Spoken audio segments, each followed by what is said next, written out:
Satu cerita datang dari Mas Rianto di Semarang. Mas Rianto menceritakan tentang satu pengalamannya di tahun 2004 silam, di mana pada saat itu Mas Rianto baru lulus kuliah. Dia sendiri kuliah masih di daerah Semarang situ ya, ngambil satu jurusan. Nah, setelah lulus dari kuliah tersebut, bingung dia itu mau kerja di mana. Udah coba melamar ke beberapa tempat dan pada saat itu kurang lebih udah sekitar 5 bulan atau hampir setengah tahun Mas Rianto tadi lulus, tapi belum ada panggilan. Memang ada 1-2 panggilan, tapi ternyata ya tempat yang manggil tersebut itu nggak sesuai dengan harapannya Mas Rianto. Akhirnya Mas Rianto pun mengundurkan diri begitu ya. Nah, ada satu pengalaman di mana setelah 6 bulan tadi, karena pusing Mas Rianto-nya udah malu juga, kok aku susah banget ya dapat pekerjaan. Nah, Mas Rianto sendiri pada waktu itu tuh belajar atau ngambil studinya, nggak disebutkan ya studinya apa, tapi studi yang memang agak sedikit susah memang buat nyari pekerjaan. Jadi ya lambat laun gitu. Mas Rianto pun akhirnya memahami, oh iya memang ini emang agak susah. Orang tuanya Mas Rianto pun akhirnya ikut-ikutan pusing, ya mulai kayak gitu, Yan sana mbok yo cari kerja itu yang lebih giat lagi sana gitu.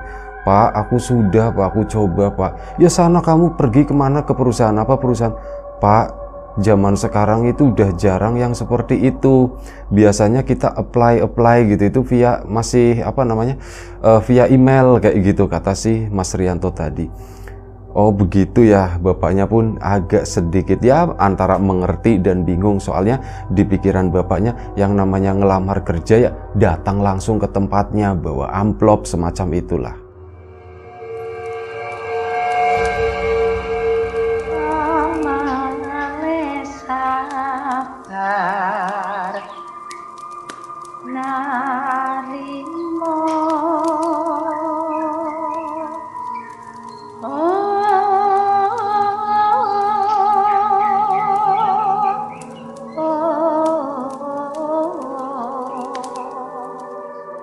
Karena merasa udah mulai tertekan di rumah, Mas Rianto pun ya akhirnya keluar hampir setiap hari. Cuman keluarnya ya datang ke teman-temannya yang saat itu masih bisa dihubungi, siapa datang ke situ, coba nanya dong ada lowongan enggak, teman-temannya yang udah bekerja kayak gitu ditanyain. Tapi rata-rata dari mereka menjawabnya nggak ada. Ya sudah, Mas Rianto pun akhirnya pasrah, dan di bulan ke-6 atau sekitar setengah tahun setelah Mas Rianto lulus, bapaknya itu ngajak ngobrol, Yan sini deh Yan, gitu. Suatu malam Mas Rianto pun ke situ, enten apa Pak, ada apa Pak? Yan, kamu tahu itu ndak sepupumu, katanya, sepupumu yang ada di Sleman sana, kata si bapaknya. Oh Mas Riko Pak, katanya. Iya betul Mas Riko, dia kan punya proyek begini gitu. Bapak itu kemarin sempat ketemu sama Riko dan ya ngobrolin lah masalah kamu. Ya Bapak minta tolong sama dia itu Rianto itu tolong diajakin lah gitu, minimal dia itu belajar, ya nggak usah dibayar gede-gede juga ndak apa-apa, kata bapaknya, cuman biar dia itu ada pengalaman kerja. Soalnya kata Rianto, yang nyari kerja itu orang-orang ya perusahaan itu nyari yang udah berpengalaman, sementara Rianto sendiri gimana mau punya pengalaman, orang syaratnya kayak gitu semua gitu. Nah dari situ Mas Rianto itu sebenarnya udah deg gitu ya, aduh aku itu nggak suka dengan model-model yang begini, ditolongin sama saudara karena rasa kasihan, karena rasa melas kayak gitu ya. Itu tuh udah mulai agak gimana, ngomong sama bapaknya, Pak sebenarnya aku nggak mau Pak kayak gitu. Ya tapi kan kamu daripada di rumah kayak gitu bingung, mendingan ya buat pantas-pantas lah, kata bapaknya. Jadi bapak misal ada yang nanya, Orianto sekarang di sana, misal ikut ke Sleman, ke sana kerja di sana, kan bapak jawabnya enak. Mereka juga nggak akan nanya gitu, kamu gajinya berapa segala macem. cuman setidaknya kamu nggak kelihatan di rumah, Yan, gitu. Bapaknya ngomong seperti itu. Mas Rianto pun tetap pada saat itu, Pak, tapi aku gini. Ya, malam itu nggak ada titik temu, tapi setelah difikirkan selama beberapa hari, Mas Rianto pun, iya juga ya, diem di rumah itu berat. Tapi kalau misalkan aku kesana juga, ya artinya ada yang bertentangan dengan diriku. Cuman tak banding-bandingin gitu antara aku diam di rumah sama pergi ke sana. Ya sudah wis, apa salahnya tak coba. Beberapa hari kemudian itu Mas Rianto pun ambil keputusan ngomong sama bapaknya, Pak, keputusan tawaran yang kemarin itu masih berlaku ndak ya Pak dari Mas Riko? Masih lah, kata bapaknya. Gimana, kamu udah mau? Ya tak coba wis Pak, kata si Mas Rianto. Akhirnya apa? Bapaknya pun hubungin si Riko tadi. Kok ini si Riantonya udah mau gitu? Ya sudah Pak, ya sudah, apa manggilnya gitu. Ya sudah, nanti dibawa ke sini si Riantonya. Singkat cerita, berangkatlah Mas Rianto, dikasih alamat. Jadi dikasih alamat, dikasih nomor teleponnya Mas Riko juga. Pada saat berangkatlah dia itu ke Jogja sana. Di Jogja ngubungin, Mas Riko, aku ini Rianto. Rianto, sambutan Mas Riko juga baik ya. Kamu di mana sekarang, Mas? Ini aku udah di Jogja. Oh ya sudah. Gimana? Kita mau ketemu di mana? Kata si Mas Riko. Si Mas Rianto itu tahu cuma daerah Bulak Sumur di situ. Mas, aku nunggu di daerah sini aja, gimana Mas? Kebetulan pada saat itu ada temannya Mas Riko yang lokasinya juga di situ. Hubungin temannya dulu. Nah, ini mampir ke rumah temannya di daerah Bulak Sumur tersebut. Akhirnya sudah janjian sama Mas Riko di daerah situ. Ketemulah sama Mas Riko, ya udah gitu, ngobrol-ngobrol sebentar. Akhirnya dibawalah ke rumahnya Mas Riko di daerah Sleman sana. Agak naik ke atas gitu ya. Nah, cuman daerahnya tuh begini. Di bayangan Mas Rianto, Mas Riko itu rumahnya ya masih di daerah perkotaan lah, yang keluar gang jreng rame misalkan seperti itu. Ternyata enggak. Rumahnya itu bener-bener itu kayak komplek perumahan baru yang lokasinya itu kayak semacam di belakang hutan kayak gitu. Lumayan cukup jauh. Daerahnya itu daerah sepi. Kanan kirinya itu asri. Cuman ya itu tadi, kok memasuki daerah seperti ini saat masih di jalan ya kan, dijemput pakai mobil. Ini Mas Riko ini orang kaya. Makin masuk. Nah, masuk ke dalamnya sana di belakang hutan apa, nggak tahu, hutan jati, nggak tahu hutan apalah. Itu makin ke sana, ternyata masuknya makin dalam lagi. Waduh, gitu kan. Di situ udah mulai ada perasaan ndak enak, asem. Aku nyesel loh.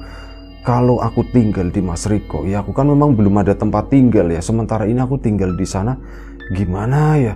Lokasinya kayak gini banget. Kalau misal aku bosen, terus aku pengen keluar, gimana? Mas Riko itu nggak bawa kendaraan pada saat itu. Mas Rianto. Dan akhirnya sampailah di rumahnya Mas Riko. Sebuah rumah yang lumayan cukup besar. Rumah bangunan baru ya, modelnya itu juga baru. Tapi itu tadi, lokasinya itu terpencil. Bahkan kanan kiri rumahnya Mas Riko itu nggak ada tetangga sama sekali. Yang ada itu kebun-kebun. Rumah itu jaraknya lumayan cukup jauh. Di setelah sana lagi itu memang masih ada rumah. Tapi ya itu tadi, area itu area yang masih sepi lah. Jalannya bahkan jalanan rusak, aspal, cuman aspal yang udah hancur. Sampai di sana, makin perasaan itu ndak enak. Tapi gimana caranya supaya hal ini tuh nggak sampai muncul ke mukaku gitu ya, biar mukaku tetap santai gitu, dibikin-bikin sama Mas Rianto. Sampai akhirnya turunlah mereka. Yan, di sini Mas, ini rumahnya Mas di sini. Nanti untuk sementara ini kamu tinggal di sini dulu ya. Ya udah, nanti kita ngobrol-ngobrol nantilah. Kamu istirahat dulu aja. Sini tak anterin rumahnya. Nah, Mas Riko itu punya istri, punya anak kecil perempuan. Waktu itu usianya sekitar 7 tahun. Kenalan sama, ya udah kenal sebenarnya, tapi maksudnya ketemu lagi ya gitu ya. Sama anaknya, terutama anaknya kan dulu saat ketemu itu masih kecil, dia tuh belum kenal. Nah di situ baru, oh ternyata udah lumayan cukup gede, udah ngerti lah. Mas Riko pun dibawa masuk ke dalam rumah tersebut. Rumahnya itu besar, banyak ini apa namanya, banyak sekat-sekat, banyak ruangan. Dan Mas Riko akhirnya dibawa ke sebuah kamar. Kamarnya itu lokasinya di bagian belakang. Nggak tahu itu kamar apa gitu ya, tapi Mas Riko, aduh aku dapatnya kamar belakang, tapi ya ndak apa-apa, apa yang mau aku keluhkan gitu. Mas Riko juga berusaha nolongin aku. Sampai di sana udah, Yan ini kamarmu, Mas tak keluar dulu ya soalnya masih ada urusan gitu. Oh iya Mas, nanti kita lanjut ngobrol-ngobrol malam lah, kata si Mas Riko. Sudah di situ Mas Riko pun keluar ke sana. Nah ini yang istrinya Mas Riko ke situ ngasih makanan gitu ya. Ini ya dimakan, kamu udah makan belum? Katanya. Oh belum Mbak, ya udah ini dimakan ya seadanya ya, kata si istrinya istrinya Mas Riko tadi. Ya kita kasih nama aja ya, Mbak Ani lah begitu. Kata si Mbak Ani, udahlah ini seadanya. Iya Mbak, makasih Mbak, makasih. Mas Rianto di situ di dalam kamar itu udah ngerasa bener-bener gak nyaman di situ. Aku di sini tuh bukan siapa-siapa, dan aku ditempatkan kayak semacam di tengah hutan, tapi dikasih bangunan gitu. Itu tuh rasanya bener-bener gak nyaman. Ditungguin, waktu itu kan udah sekitar jam 2 siang ya. Jam 2 siang di luar itu udah mendung. Itu tuh nggak enak banget menurut Mas Rianto, kok sepi, nggak ada suara kendaraan apapun, bener-bener nyenyet di daerah sini. Enak sih buat istirahat, cuman ya kalau buat tinggal sehari 2 hari mungkin aku masih bisa, tapi kalau misal sebulan kayak gitu nunggu aku dapat bayaran sehingga aku bisa nyewa kontrakan atau itu kan berat banget. Udah perasaannya itu udah nggak enak sendiri, udah ngerasa nggak nyaman. Bahkan di saat itu, di titik jam itu, Mas Rianto itu udah kepengen balik. Rasa-rasanya itu aku pengen ngomong sama bapak balik, tapi udahlah aku telepon bapak dulu. Dikontak lah bapaknya, Pak aku udah sampai di rumahnya Mas Riko. Tapi ya itu akhirnya diceritain, Pak ternyata rumahnya itu pedalaman banget Pak. Pedalaman gimana? Ya yes, pokoknya kayak gini. Rumahnya gimana? Kalau rumahnya sih bagus banget Pak. Kayak ya rumah orang kaya begitulah, kata si Mas Rianto. Diceritakan apa adanya. Malam hari ini udah tiba Mas Rianto juga. Kamarnya itu kamar mandinya di dalam, jadi bisa langsung mandi dan yang lain-lain ya. Si Mbak Ani sempat nanyain, Yan kamu bawa anduk atau enggak? Katanya. Oh aku bawa Mbak. Oh ya sudah, kalau kayak misal nggak bawa, misal kamu butuh apa-apa tinggal bilang aja ya, katanya begitu. Sudah.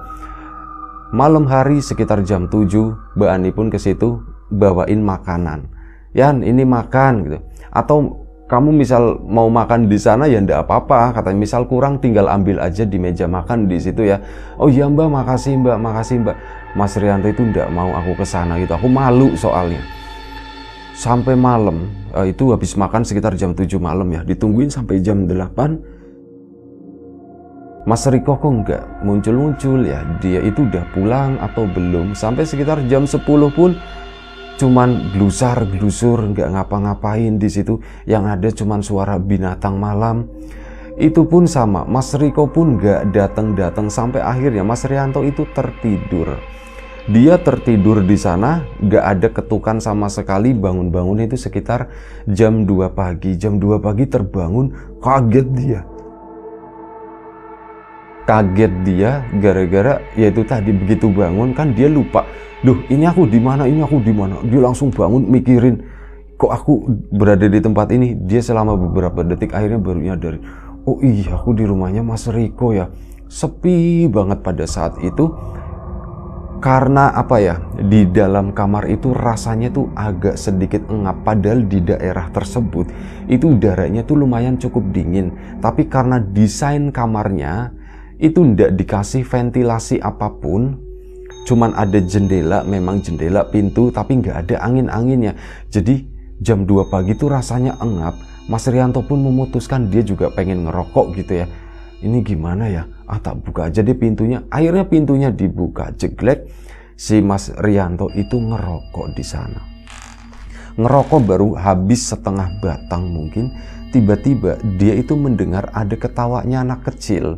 Mas Rianto kan loh ini si misal namanya Zura gitu ya, loh si Zura itu kok belum tidur ah? Zura itu anaknya Mas Riko, kok dia ketawa-tawa seperti itu.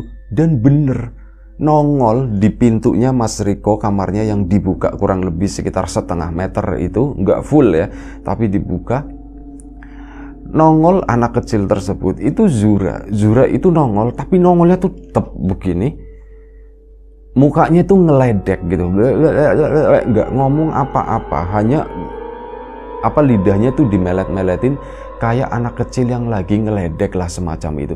Matanya itu melotot. Mas Riko pertama ndak takut, mau manggil Zura gitu ya, sampai akhirnya benar-benar keluar, Zura, malam-malam kamu kok belum tidur, kata si Mas Rianto. Itu masih kayak gitu terus. Dan dia itu pergi dengan sendirinya, terus ngilang, balik mungkin masuk ke dalam sana ya. Mas Rianto itu di situ mikir, malam-malam Zura itu belum tidur. Dia pun akhirnya keluar kamar. Oh ya, di depan kamarnya Mas Riko itu bukan ruangan, tapi taman yang atapnya itu kebuka. Itu udara malam, udara pagi itu bener-bener kerasa banget, kerasa dingin saat pintunya dibuka. Dia keluar sebentar, celingak-celinguk, sepi banget, tidak ada siapapun. Saat ngelihat ke ujung sana itu ya udah pohon-pohon tinggi di luaran ini ya, di luaran pagar rumah di situ. Serem ya. Tutup lagi sama Mas Riko. Akhirnya Mas Riko pun lanjut tidur. Keesokan paginya si Mas Riko baru datang ke sana. Ini kalau salah-salah sebut Riko sama Rianto ya harap maklum ya. Pagi-pagi Mas Riko itu datang ke situ. Yan, udah bangun gitu. Iya Mas, udah bangun tadi malam, aku ketiduran Mas. Iya Yan, Mas juga minta maaf soalnya tadi malam kayaknya udah malam banget Mas pulang, kurang lebih sekitar jam 11:30. Tak samperin ke sini, pintunya itu udah ketutup dan kayaknya mungkin kamu juga udah tidur. Mas juga udah capek banget tadi malam, jadi langsung istirahat. Oh iya, enggak apa-apa Mas. Nah disitulah Mas Riko itu ngobrol sama Mas Rianto. Gimana Yan? Gimana apanya Mas gitu? Ya kamu pengen kerjanya di bagian apa? Aduh aku sih apa aja Mas gitu. Manut sama bapak waktu itu, dan ya di sini manut sama Mas Riko aja. Ya udah gini aja deh, nanti kamu ikut di proyekku ya katanya. Baik Mas, tapi aku udah ada pengalaman sama sekali. Nggak apa-apa, learning by doing aja, belajar sambil berjalan, sambil melakukan, kata si Mas Riko. Oh iya Mas, kapan ya Mas mulainya ya? Nantilah 2-3 hari lagi. Untuk saat ini saya tuh lagi sering ketemu sama orang, jadi lagi nggak ke proyek itu. Nanti 2 atau 3 hari kamu ikut saya ke sana, kamu kayak gantiin saya lah di situ, kayak jadi pengawas saja, kata si Mas Riko. Oh ya sudah Mas, baik. Ya sudah, nggak lama Mas Riko pun berangkat lagi hari itu. Nanti si Mas Riko ngomong, nanti kalau kamu misal butuh apa-apa, kamu bilang sama Mbak Ani aja, katanya begitu. Kalau ndak ya ngomong sama Zura, misal ketemunya Zura. Oh iya Mas. Udah, Mas Riko pun pergi. Hari itu sehari, dari pagi sampai siang itu kayak hidupnya tuh cuma nungguin makan siang gitu. Aku tuh pengen banget rasanya keluar dari tempat ini, tapi aku buat keluar kamar gitu ya, masuk ke rumah utama aja itu kok rasa-rasanya aku ndak berani ya, kok rasa-rasanya aku malu. Aku tuh pekewuh, ndak enak sama keluarganya Mas Riko, sama Mbak Ani, sama anaknya Zura tadi. Duh gimana, akhirnya bertahan terus di kamar tersebut. Bahkan itu saking ngerasa nggak nyamannya ya, memang seneng 2-3 hari, tapi apakah aku bisa bertahan 2-3 hari di sini? Siang itu Mas Riko itu sampai nangis sendiri, pengen gitu. Aku tuh pengen balik, aku tuh nyesel gitu kesini gitu. Aduh, tapi gimana lagi, nangis siang itu. Ya kayak anak kecil, kata si Mas Rianto. Sampai akhirnya malam hari pun tiba, sampai sekitar jam 8 malam. Si Mbak Ani itu belum ngasih makanan. Itu dia. Jadi ada sesuatu yang menurut Mas Rianto itu lucu. Hidupku tuh cuma nungguin makanan, dan tentu saja aku kalau kayak gini itu merepotkan mbakku gitu ya. Mbakku harus nganterin ke sini malam-malam cuma buat ngasih aku makan. Iya juga ya. Ini sampai jam 8 malam itu nggak ada makanan yang ke situ. Akhirnya apa? Mas Rianto kan ke depan ke sana, memberanikan diri kalau ketemu sama Mbak Ani, ya udah aku terus terang aja, Mbak, mau makan Mbak, kata gitu aja gitu kan. Kesana masuk ke dalam rumah, bagian belakang itu nggak ada yang dikunci. Nah, begitu masuk ke dalam sana itu nggak ada siapa sih loh, kok sepi ya. Aku tak panggil-panggil, cobain Zura gitu, Zura, Mbak Ani dipanggil-panggil sama si Mas Rianto, nggak ada jawaban. Sampai akhirnya apa? Dia pun nyari lokasi meja makannya itu di mana. Itu tadi rumahnya tuh lumayan banyak sekat kayak gitu, belok-belok. Oh, kayaknya ruangan makan di situ deh. Akhirnya Mas Rianto ke sana. Nah, begitu lagi menuju ke ruang makan tadi, Mbak Ani itu lewat, set. Nengok Mbak Aninya ngeliatin Mas Rianto. Mbak, makan ya Mbak ya. Mbak Ani itu cuman ngangguk begini doang, sambil tangannya tuh begini, kayak seolah-olah mempersilahkan begitu. Tapi ya gerakannya tuh aneh. Persilahkan, lewat ke sana jalan terus hilang di ruangan yang lain. Mas Rianto pun ngambil makanan. Keluarlah nggak lama setelah makanannya munjung gitu, lengkap semuanya. Mau tak bawa ke kamar aja lah, aku nggak mau makan di sini. Si Zura itu tiba-tiba kedengeran suaranya cekikik gitu, ketawanya anak kecil. Dia itu lompat ngelewat kelihatan si Mas Rianto mendekat. Zura, makan, kamu udah makan belum gitu. Mas Rianto basa-basi seperti itu. Dia nggak jawab udah atau belum, dia tuh malah naik sofa, joget-joget begini, terus kayak gitu, kayak ngeledek, melet, sama ya itu matanya pun melotot ya, kayak anak kecil yang kayak gitulah, semacam itu. Mas Rianto pun nggak ngerespon gitu.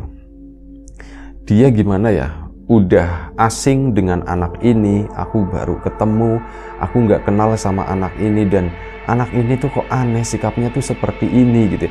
Jadi Mas Rianto pun mungkin kalau ada orang tuanya, dia itu akan nanggepin, akan ikut ngeledekin atau gimana. Tapi karena sendirian, lah udahlah tak biarin aja, bodo amat gitu pikirannya Mas Rianto. Dia ngambil makanan terus langsung pergi ke belakang sana, ke belakang rumah, ke kamarnya maksudnya. Di situ makanlah sampai habis. Dia pun biasalah habis makan ngerokok dulu. Ngerokok pun diirit-irit karena ya itu tadi, dia tuh belum ada kesempatan untuk keluar rumah. Selepas merokok, tiba-tiba pintu belakang itu dibuka, jegrek gitu kan. Mas Riko, Mbak Ani sama Zura itu datang. Malam itu udah sekitar hampir jam 9 malam, datang ke kamarnya Mas Rianto. Mas Rianto kan berdiri di sana karena waktu itu masih di luar ya. Mas Rianto berdiri. Mas Riko langsung ngomong, sorry Yan, kamu udah makan belum? Si Mas Riko itu bawa makanan jinjingan. Di belakangnya itu ada Mbak Ani sama Zura. Ke situ bawa jinjingan. Mas, aku udah makan tadi Mas, aku udah makan di dalam. Mbak Ani pun minta maaf di situ. Rianto, Mbak minta maaf ya gitu, lupa ngasih tahu kamu kalau mau keluar malam ini. Di situ Mas Rianto, keluar? Ndak apa-apa Mbak. Lah kamu udah makan katanya. Udah Mbak, aku udah ngambil sendiri di dalam. Oh ya sudahlah, syukur kalau kayak gitu Mas. Ini aku tadi di luar sana juga ngomong terus sama Mas Riko. Mas, itu lupa belum tak ambilin makan si Rianto. Soalnya Rianto kan kayaknya malu gitu ya, nggak berani ngambil makan sendiri. Jadi ya kayak gitulah katanya. Saya tuh kepikiran terus dari tadi, ternyata kamu udah makan. Ya syukur kata si Mbak Aninya. Oh ya sudah kalau gitu, tapi nggak apa-apa. Ini buat kalau misal malam kamu lapar gitu ya, ini udah kadung dibeli, tak kirain kamu belum makan. Udah mas, makasih. Udah, mereka keluarga pun pergi lagi. Mas Rianto masuk ke dalam kamar. Di situ tuh mikir, Mbak Ani sama Azura pergi, artinya rumah itu tuh kosong. Lah saat aku ngambil makanan itu siapa? Aku ngeliat Mbak Ani loh, dia tuh lewat, tapi ya memang kayak gitu. Terus si Zura yang ini itu beda. Zura ini tuh kalem gitu, yang ya kalem lah, nggak jelalatan, nggak seperti yang dilihat dua kali oleh Mas Rianto. Yang pertama yang tiba-tiba nongol di itu pintu, sama yang di tengah sana. Makin kepikiran, tutup pintu, grep. udahlah, aku nggak mau berpikir yang aneh-aneh. Aku tinggalnya di sini sendirian, tidak ada siapapun. Tidur Mas Rianto. Dia pun benar-benar tertidur waktu itu. Jam 2 pagi kebangun lagi. Kali ini tuh tidak tahu, tiba-tiba saat kebangun ada perasaan takut, benar-benar takut. Badan itu kayak merinding semuanya. Aku kenapa ya kok seperti ini? Mungkin kawan-kawan pernah mengalami juga ya, kondisi tidur dan saat bangun itu ngerasa nggak nyaman, ngerasa takut seperti itu. Itulah yang dialami Mas Rianto pada saat itu. Dia pun bangun, ngapain ya? Makan itu, makanan yang tadi itu, udahlah aku makan aja sebagian, nanti sisanya buat besok pagi gitu. Jadi itu kayak fast food begitu. Nah udah, dia pun buka pintu lagi kali ini, buka pintu ngerokok lagi. Saat ngerokok tadi, kejadian kemarin terulang.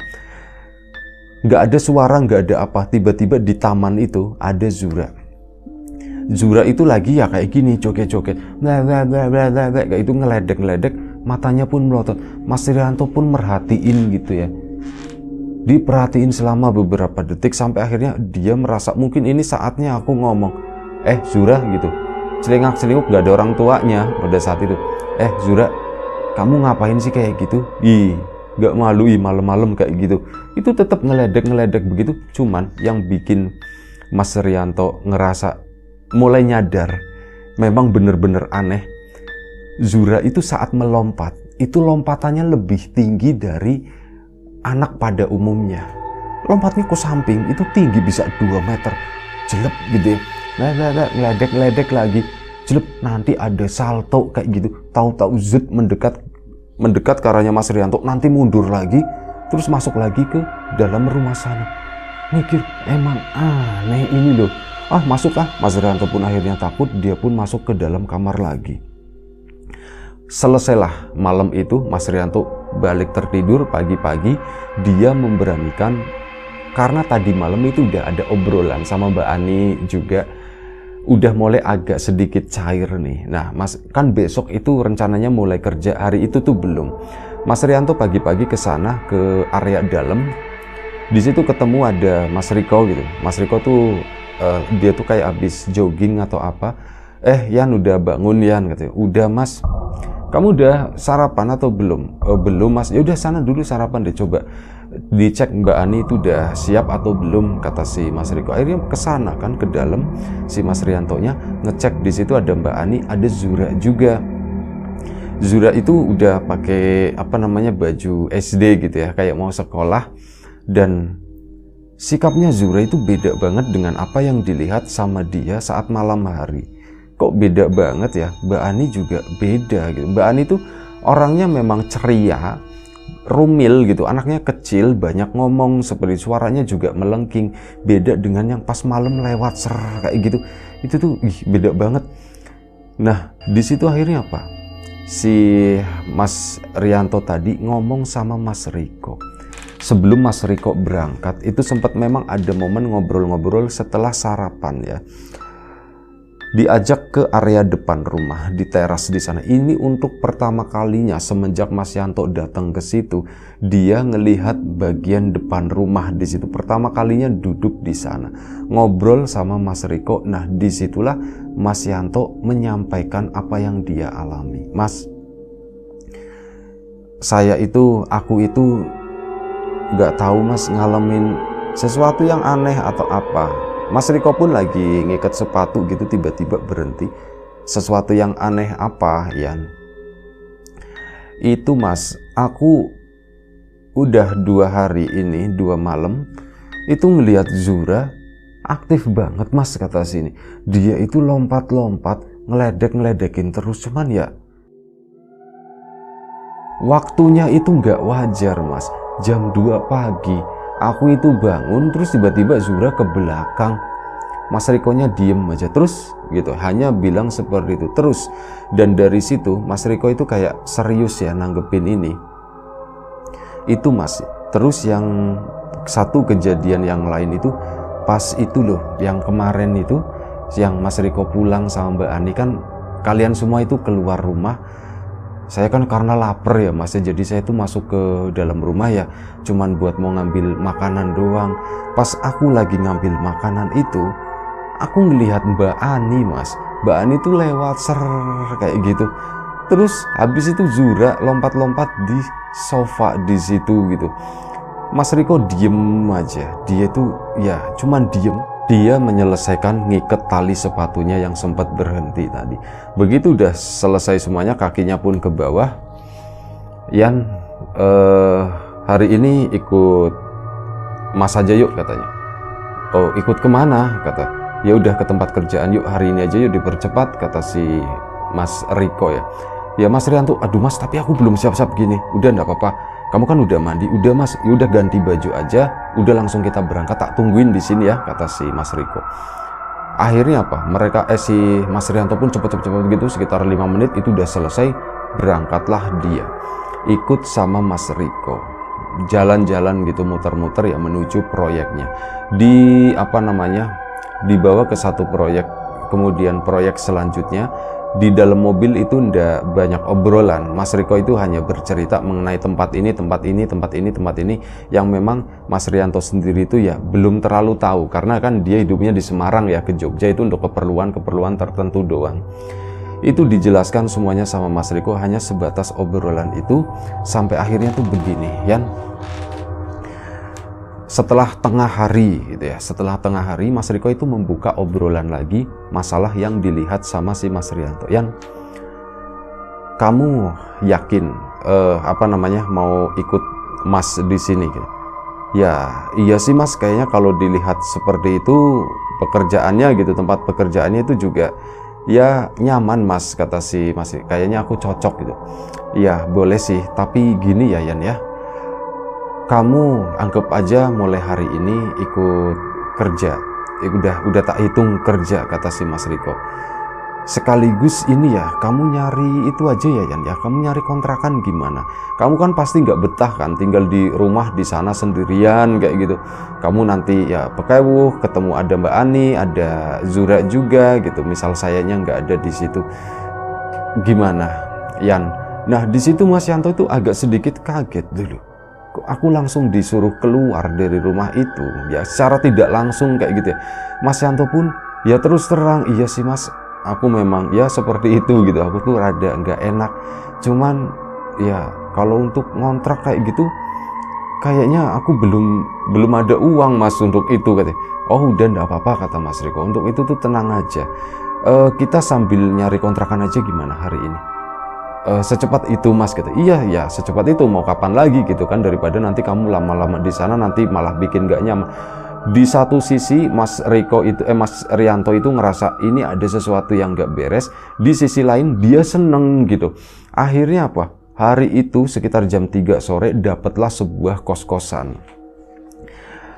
Di situ udah dapet ya kos-kosan, seneng dibayarin sama Mas Riko. Nah kata Mas Yantonya, Mas ini nanti aku gantinya pas dipotong dari gaji aja ya Mas ya katanya. Iya tenang aja kata Mas Riko. Udah tenang aja masalah itu. Yang penting kamu udah keluar, nanti kita pulang sebentar ambil barang-barangmu, kamu bisa langsung nempatin di sini ya. Kok rasa-rasanya tuh cepet banget gitu, kok buru-buru banget, sebenarnya ada apa ya. Akhirnya memang hari itu pun dilakukan seperti itu. Sampai di rumahnya Mas Riko itu udah malam, sekitar jam 7 malam. Masuk ke sana biasa lah, lampunya kan lampu-lampu downlight kayak gitu semua, jadi remang-remang seperti itu. Itulah untuk pertama kalinya Mas Rianto kayak diperjelas apa yang terjadi. Mas Rianto malam itu melihat 2 Mbak Ani, melihat 2 Zura. Mas Riko cuman 1. Di sana Mbak Ani, di situ ada Mbak Ani juga, terutama di luar, di depan ruangan yang dia tempatin, kamar yang dia tempatin, itu di bagian taman di situ, itu ada Mbak Ani, ada Zura juga. Zura dengan pecicilannya itu, plus Zura yang asli yang di dalam rumah, yang tenang gitu ya. Aduh, ini apa ya? Sampai akhirnya udahlah, dibungkusin aja, aku nggak mau mikir yang enggak. Akhirnya dibawa malam itu juga si Mas Rianto itu pindah ke kontrakan. Saat pindah di kontrakan ya dia itu udah mulai nyaman ngabarin lagi ke bapaknya, tapi cerita itu gak pernah dibuka ke bapaknya pada saat itu ya, belum, maksudnya gak langsung dibuka. Dia bilang ini Pak, aku dibaik-baikin lah Mas Riko itu. Aku ini fasilitasin sama Mas Riko, aku dikontrakin dulu katanya.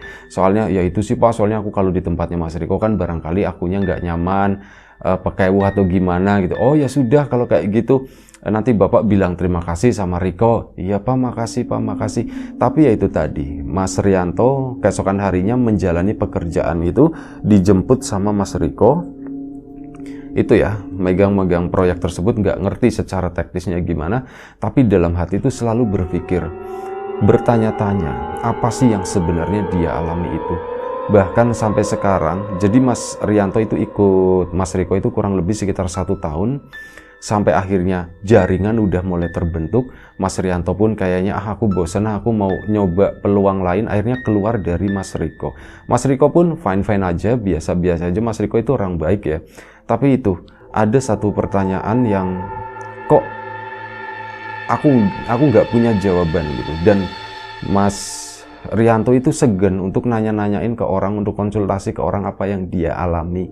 Tapi ya Mas Rianto dapat saat dia cerita ke temannya gitu, teman biasalah, teman akrab, itu dapat masukan begini-begini, dan itu cenderung ke sesuatu yang negatif, dan rata-rata dari mereka mengasumsikan kalau itu tuh salah satu bentuk pesugihan atau apa begitu, yaitu cuman sebatas hipotesa gitu ya. Jadi hanya itu tadilah, hanya asumsi. Dan akhirnya cerita ke bapaknya begini Pak, aku tuh saat kerja di sana itu ngalamin begini, sebenarnya nggak pengen aku ceritakan, tapi ya sudah nggak apa-apa. Nah, oh iya Bapak mau cerita. Akhirnya bapaknya Mas Yanto pun cerita, dan waktu itu Mas Riko sama Mas Yanto udah lama nggak kontak ya, udah bertahun-tahun nggak kontak. Akhirnya bapaknya pun cerita, Bapak itu dapat kabar mengenai Riko, tapi nggak tahu, katanya Riko sekarang tuh jatuh bangkrut katanya begitu kata bapaknya. Lupa, jatuh bangkrut gimana Pak? Ya pokoknya bangkrut lah, Bapak nggak tahu cerita detailnya. Nah, setelah mendapat kabar dari situ, Mas Rianto pun mulai nge-track, ini Mas Riko sekarang di mana nih, sekarang di mana. Didatengin ke rumah yang dulu itu rumahnya tuh udah kosong. Cari-cari gitu ya sama orang-orang yang dulu di proyek itu, akhirnya ketemu. Mas Riko itu udah hidup sendirian di sebuah bangunan pun itu bangunan ngontrak. Mbak Ani sama Zura itu ndak di situ. Mbak Ani sama Zura itu tinggal di rumah orang tuanya Mbak Ani di sana.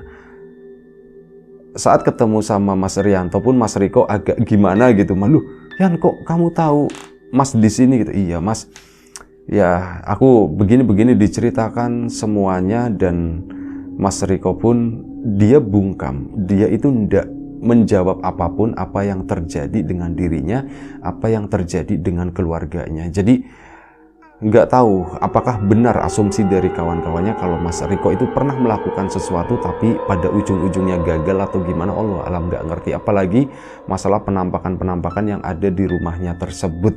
Itulah satu cerita dari Mas Rianto. Mohon maaf kalau tadi salah-salah sebut nama. Kawan-kawan di rumah, terima kasih banyak.